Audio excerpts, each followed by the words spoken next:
ভারতে বহু অলৌকিক ও রহস্যময় মন্দির রয়েছে। তারই একটি হল মুন্ডেশ্বরী মন্দির। এটিকে ভারতের প্রাচীনতম সক্রিয় মন্দির হিসেবে বিবেচনা করা হয়, যা বিহারের কৈমুর জেলায় ভভুয়া গ্রামের পাহাড়ের ওপর অবস্থিত। এই প্রাচীন মন্দিরে পৌঁছাতে অনেক সিঁড়ি উঠতে হয় এবং এখানে মূলত পঞ্চমুখী শিব ও মুন্ডেশ্বরী দেবী শক্তির আরাধনা করা হয়। অধিষ্ঠাত্রী দেবী হলেন মাতা মুন্ডেশ্বরী, দুর্গার একটি রূপ, যাকে 10 হাতে প্রতীক ধারণ করা এবং মহিষের উপর আরোহণরত অবস্থায় চিত্রিত করা হয়। মন্দিরটি প্রায় 1900 বছরের পুরনো এবং এর চারপাশের প্রাকৃতিক পরিবেশ খুবই সুন্দর।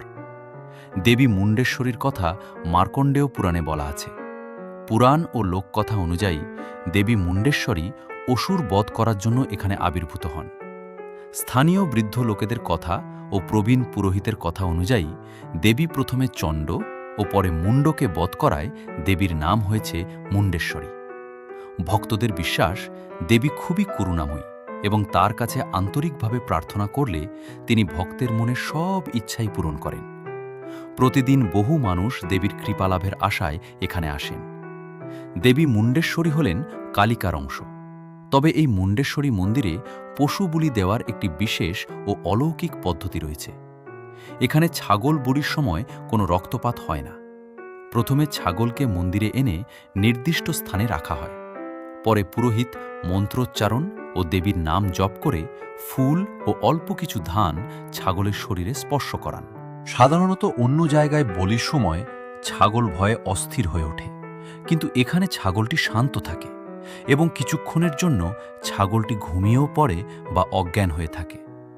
এর কিছুক্ষণ পর পুরোহিত আবার ফুল ও প্রসাদ ছাগলের গায়ে ছুঁয়ে দিলে সেটি আবার স্বাভাবিক হয়ে দাঁড়িয়ে যায়। এইভাবেই ছাগ বলি সম্পন্ন করেন পুরোহিত। এই ঘটনাকে অলৌকিক বলে মনে করা হয় এবং এর বৈজ্ঞানিক ব্যাখ্যা এখনও স্পষ্ট নয়। এছাড়া এই মন্দিরে একটি পঞ্চমুখী শিবলিঙ্গ রয়েছে, যেটি শীত গ্রীষ্ম নির্বিশেষে যার রং দিনে 2 বার পরিবর্তিত হয়, দুপুর ও সন্ধ্যায়।